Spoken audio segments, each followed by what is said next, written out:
নমস্কার বন্ধুরা, আমার এই রান্নাঘরে আপনাদের সবাইকে জানাই স্বাগত। আজ আমি আপনাদের সঙ্গে শেয়ার করব আলু পালং পুরির রেসিপি। আলু পালং পুরির রেসিপি তৈরি করার জন্য প্রথমে আমি এখানে নিয়েছি 1 বাটি ময়দা। চাইলে আপনারা ময়দার পরিবর্তে আটাও নিতে পারেন, আটা দিয়েও কিন্তু তৈরি করা যাবে। এরপরে আমি দিয়ে দিলাম অল্প করে একটু হলুদের গুঁড়ো, হাফ চামচ লবণ, 1 চামচ সাদা তেল দিয়ে এরপরে এইভাবে মাখিয়ে নেব।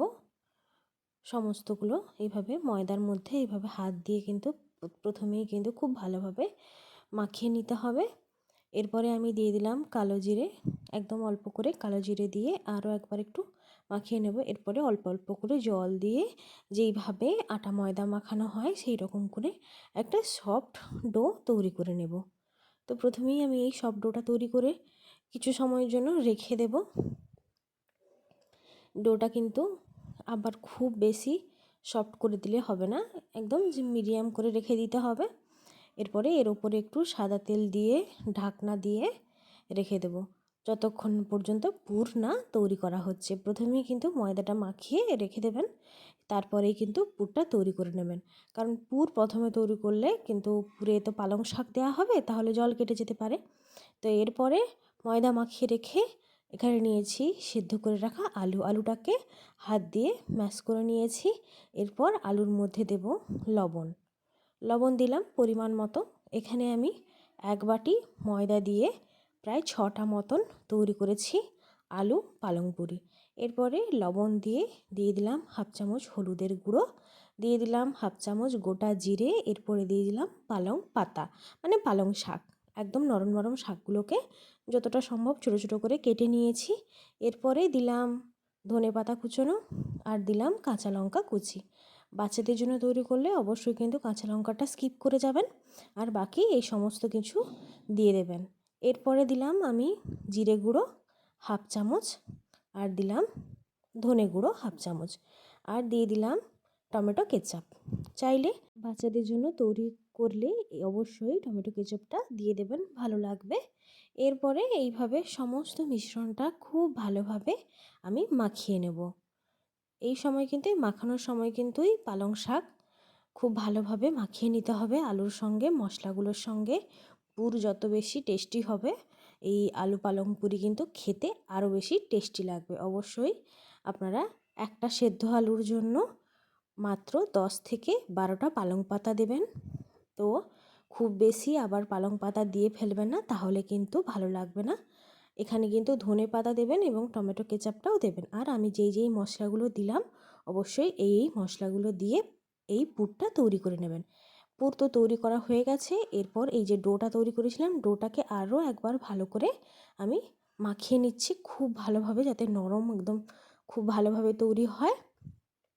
এরপর একটা করে লেচি কেটে তৈরি করে নেব আলু পালং পুরি।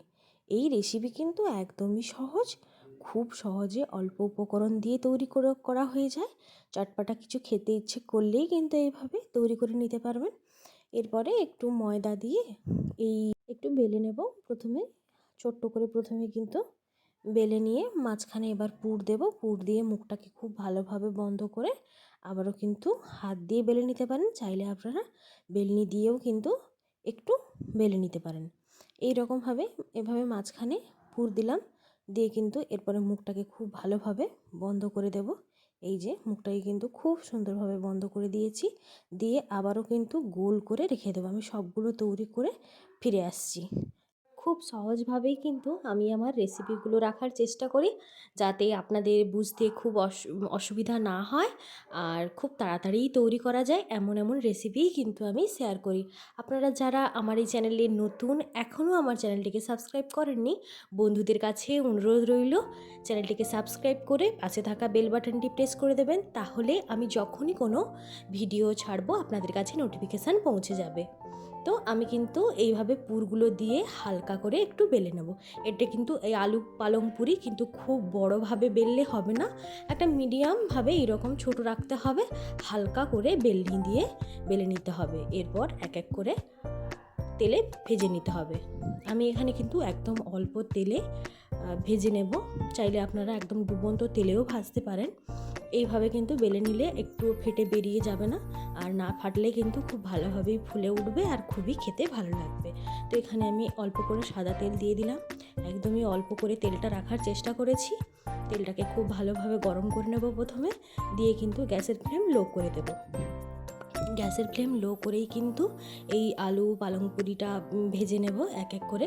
তো প্রথমে আমি দুটো দিয়ে দিলাম, দিয়ে কিন্তু হালকা আঁচে একদম দুভাবেই কিন্তু ক্রিস্পি করে একদম ভেজে নেব, ভেজে তুলে নেব। তো একদম লো ফ্লেমে রেখে একটু উল্টে পাল্টে হালকা একটু লাল করে এই আলু পালং পুরি ভেজে তুলে নেব।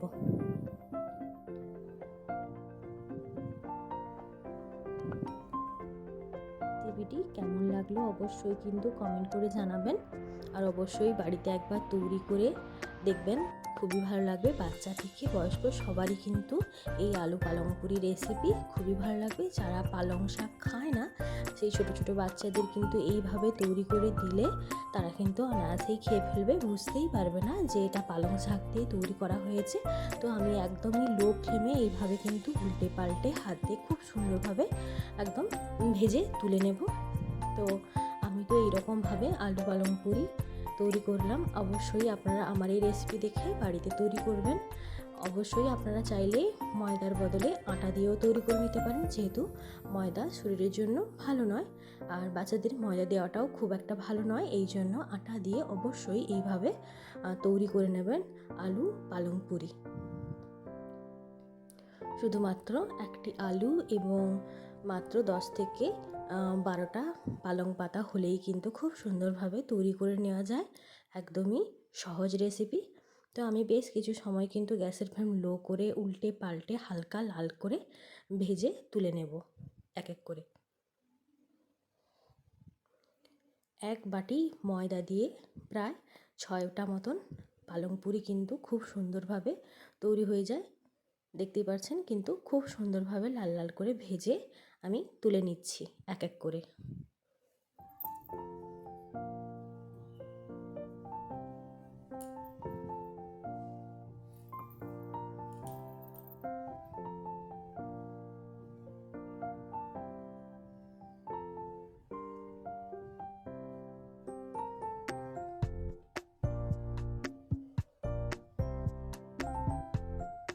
আমি কিন্তু একদমই অল্প তেলে এই পুরিগুলো ভেজে ভেজে তুলে নিচ্ছি, আর পুরিগুলো কিন্তু খুব ভালোভাবেই ফুলে উঠবে এক এক করে। এইভাবে দেখতে পাচ্ছেন বন্ধুরা, দেখতে কিন্তু খুবই সুন্দর হয়। এইভাবে এক সাইডে প্রেস করলেই কিন্তু খুব সুন্দরভাবে ফুলে ওঠে পুরিগুলো। তো আমি এইরকমভাবে তৈরি করে নিলাম। আপনারাও ঠিক একইভাবে বাড়িতে এইরকম করে তৈরি করে নেবেন আর বাচ্চাদের দেবেন, অবশ্যই ভালো লাগবে। এক একটা পুরি কিন্তু এইভাবেই ফুলে উঠবে।